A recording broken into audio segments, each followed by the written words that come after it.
Guys, welcome back to the LFC Cup, and today we'll be previewing the second leg of the Liverpool vs Inter Milan game in the Champions League, round 16.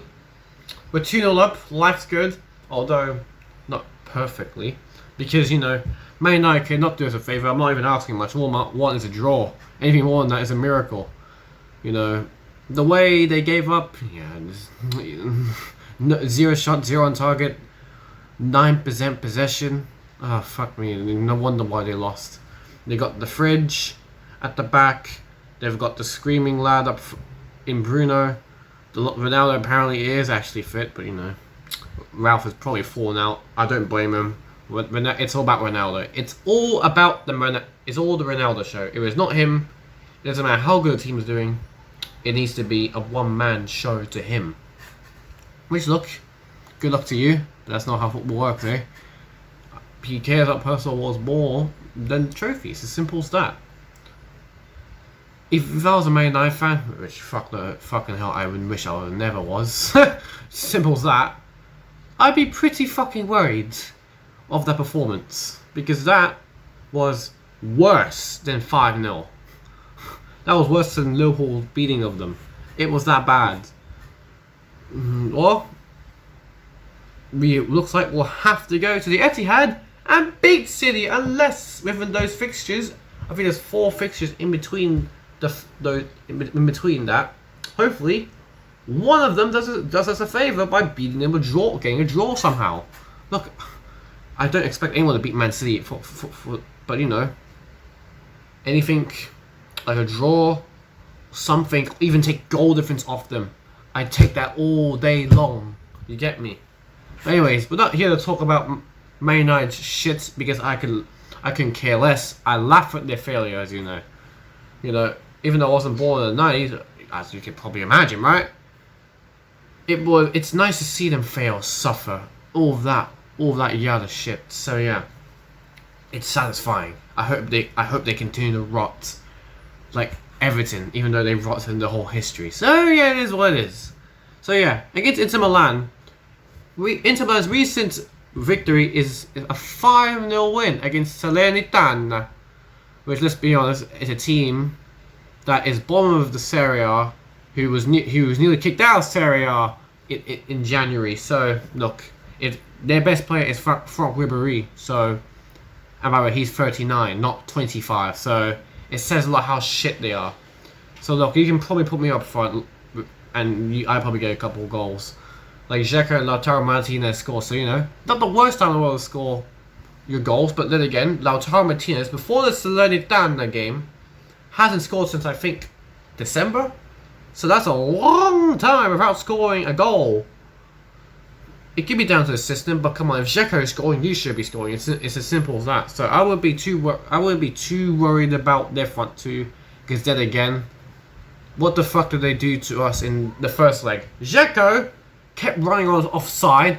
How slow can you be, and you still run offside? And Lautaro Martinez is taking a detour around Van Dijk. Hey mate, that's not gonna work. You've got to take him on, and even then, there's a 99% chance you are going to fail.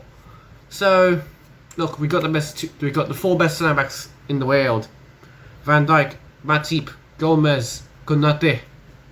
All the 4 best centre backs in the world. We are privileged to have them, extremely privileged. For Inter Milan, Perisic is a doubt, which, you know, if you're asking Trent from last time he faced Perisic, that could be a good thing. But then again, against West Ham, Trent was superb defensively. Whoever says this Trent guy cannot defend. Trent, come outside. Look, he came outside. He got an assist, even though it's a shot. It still counts as an assist. It's a beautiful assist. And look, he can defend. For Christ's sake. Okay, sure, he isn't the best defensive fullback. I think every human can admit that. But come on, man. Come on. You look at the statistics. His defending is good, considering he's so high up all the time. It boggles my mind that these people are so senseless.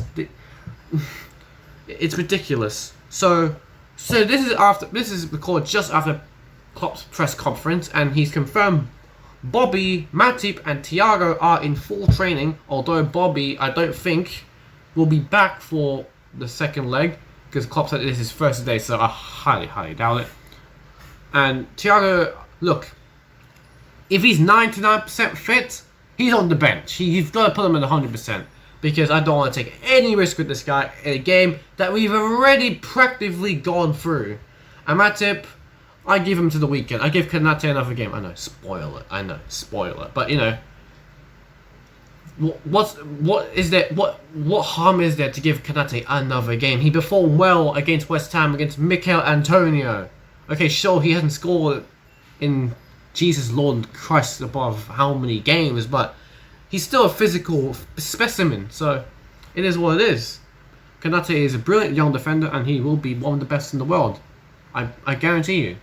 We don't recruit bugs. We recruit gems and make them world class. It's how we recruit.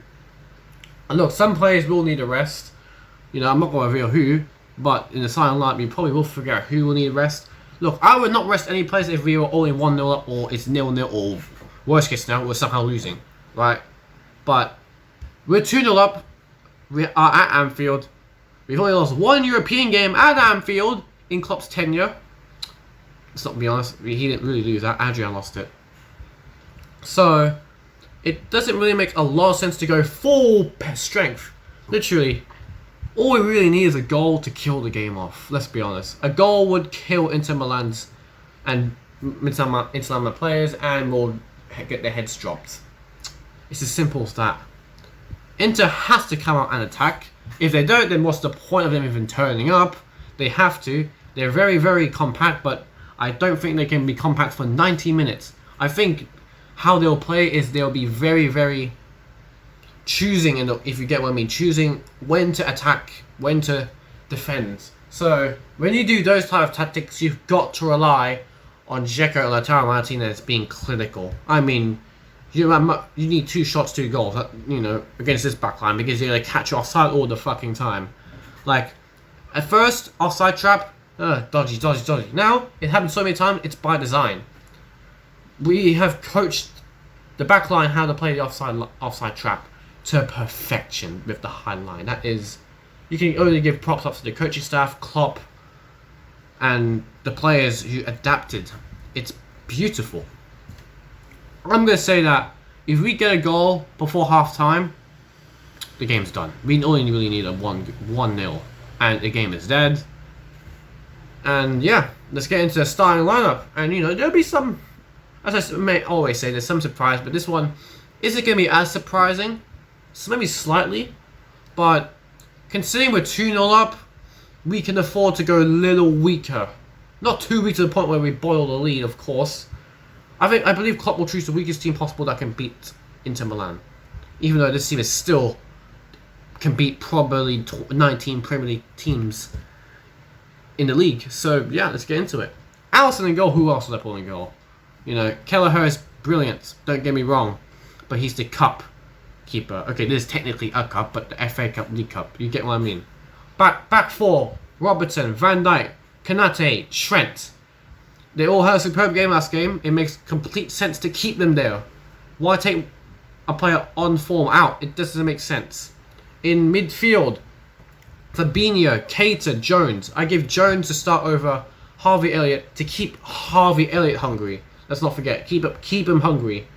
To make sure his head is you know, headed down. If you get what I mean, headed down. His head is in the ground. I'm pretty shit in English, but you probably get what I mean. To keep grounded. There you go. Keep grounded, and keep him hungry. Jones, whenever he's played this season, he's been good, very, very good. Apart from that Leicester game, but he was a bit okay. And I give Keita a go. Come on, you surely can play 2 games in a row, right? I won't start him against Brighton, not because it would tactically work, but to simply rest him. The front 3 is Mane, Jota, Salah, because who else?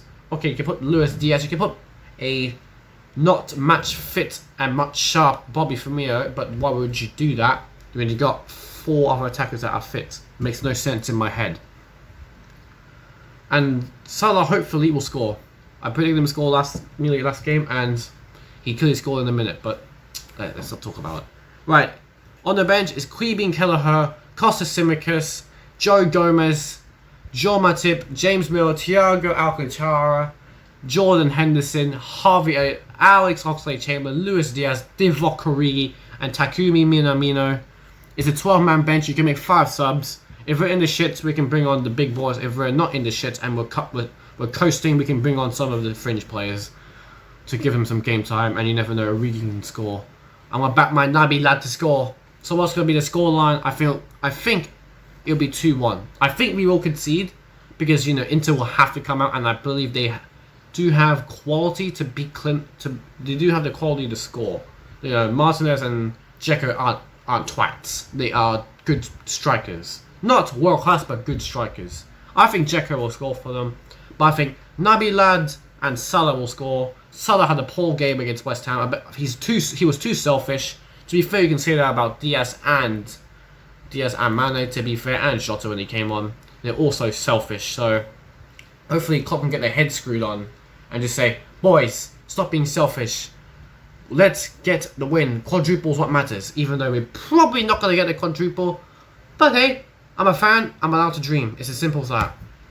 I'm going to say 2-1, and who will score for us? Naby lad, Salah, who will score for Inter Milan, and then Dzeko, because he will find a way to score. He scored last game, but it was offside. So, look, he'll find a way. I don't know why he always scores against us. But Martinez will be muzzled. We'll put a muzzle on his mouth. That's how confident I am of our backline dealing with him. I think Dzeko will break the high line though somehow with his slow pace. So yeah, a bit mad. So guys, if you enjoyed that video, subscribe to my channel, like the video, comment down your starting 11 predictions, and if I missed anything on Inter Milan, but I might not know. This is just going off what I've done my little research on. Tell me in the comment section below as well.